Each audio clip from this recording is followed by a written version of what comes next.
Click subscribe, this is breaking news. This is a last-minute update because in the past 48 hours, new information has surfaced that could completely change the direction of the Nancy Guthrie investigation. For 131 days, the focus has remained on the Catalina foothills of Tucson, the home, the driveway, the doorbell footage. But tonight, that focus has shifted. It has moved south, across the border, into a remote corridor in Sonora, Mexico, an area investigators and search teams are now calling a killing field. An anonymous tip sent to Buscando Corazones, a Mexican volunteer search collective, has triggered a major mobilization in the Sonoran Desert. This is not just another routine search.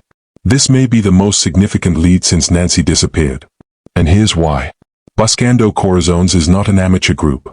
They have recovered 32 bodies in this exact region over the last 2 months. They do not move with urgency on random pranks or baseless rumors. That alone tells us this tip carried weight. But it's the detail of the tip that raises even more questions. The caller didn't just mention a general area. They specified a grave site near a stream. That level of specificity matters. That is not the language of someone guessing. That sounds like someone who knows the terrain, someone with a map already burned into their memory. When you cross-reference that location with the timeline investigators have built, the pattern becomes hard to ignore. Nancy's pacemaker reportedly synced for the last time at 2:28 a.m. that morning.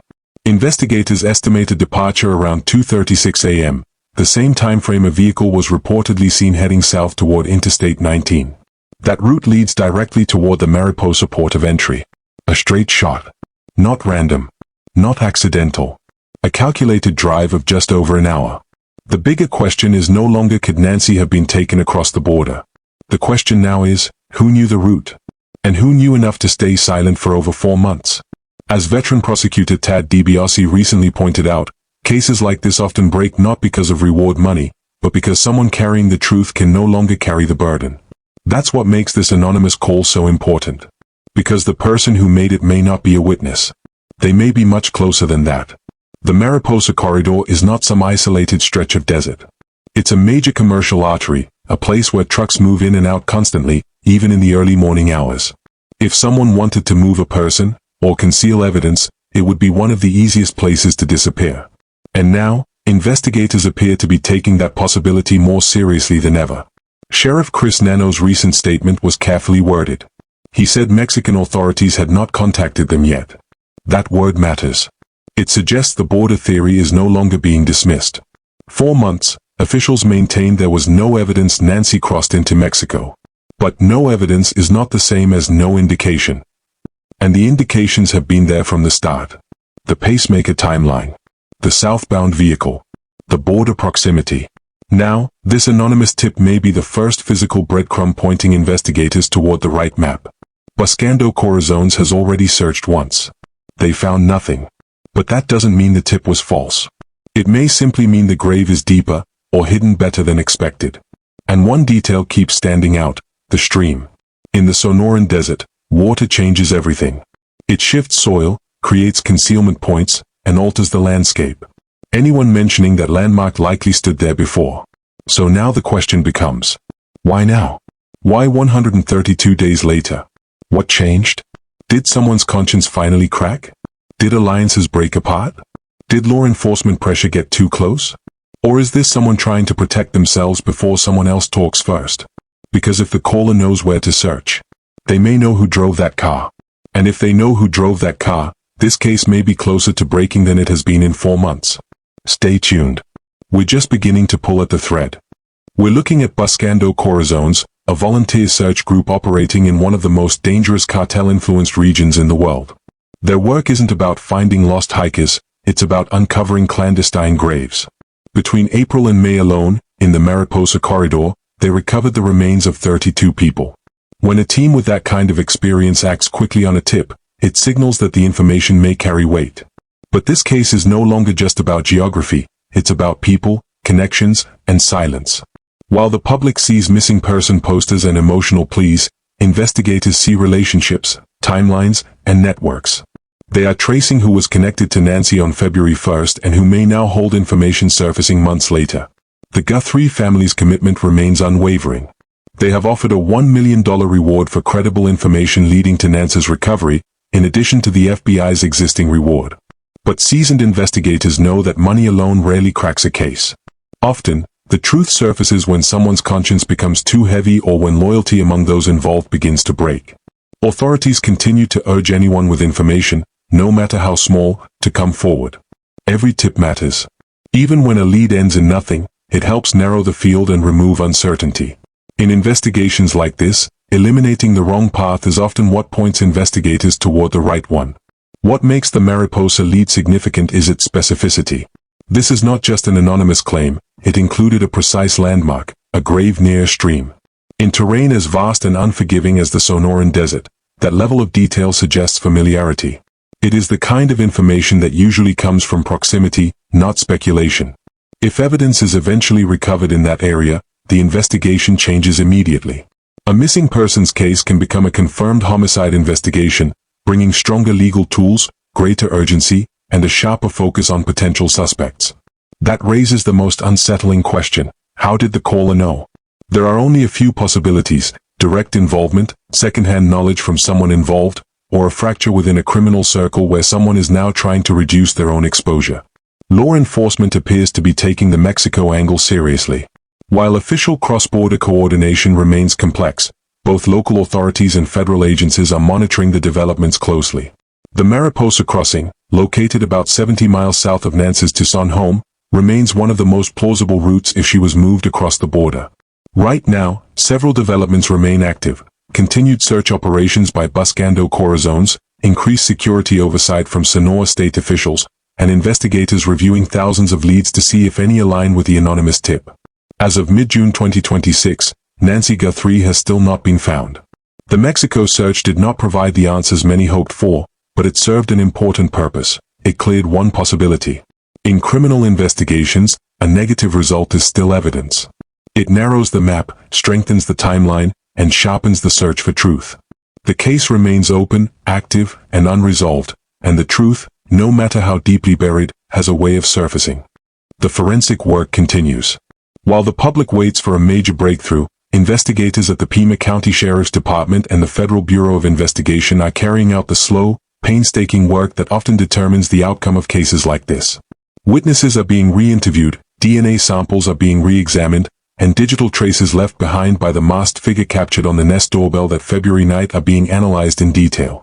The DNA evidence, now under review at the FBI lab in Virginia, remains one of the most critical pieces of this investigation.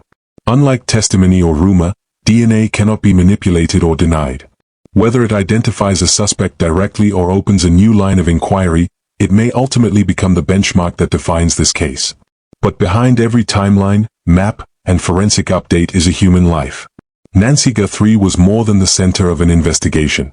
She was an active member of her community, living quietly in Tucson's Catalina foothills before she vanished.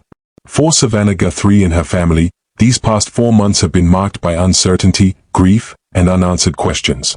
Savannah's return to the Today desk in April showed resilience, but as she has said publicly, peace will only come when the truth is known. The wider Catalina foothills community has also felt the impact.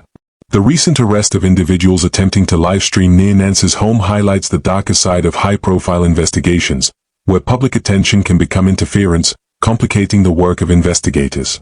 So where does the case stand now?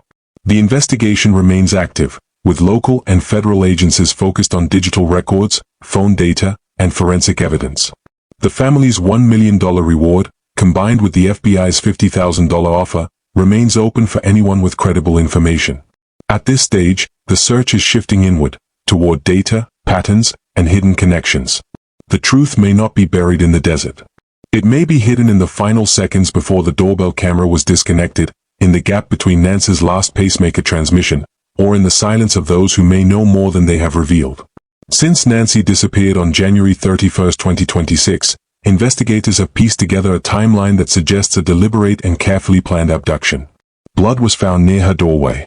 Her phone and belongings were left inside. Doorbell footage captured a masked individual cutting off surveillance at 1:47 a.m., and her pacemaker monitor failed to transmit at 2:28 a.m., narrowing the likely window of the crime. Months later, an anonymous tip led search volunteers in Mexico to the Mariposa region of Sonora, where Nancy was allegedly buried near a stream.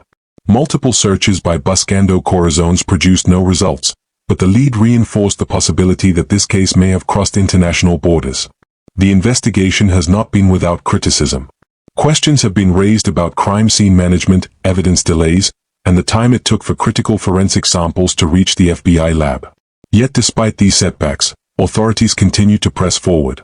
One of the most striking recent developments has been the emergence of a cybercrime theory.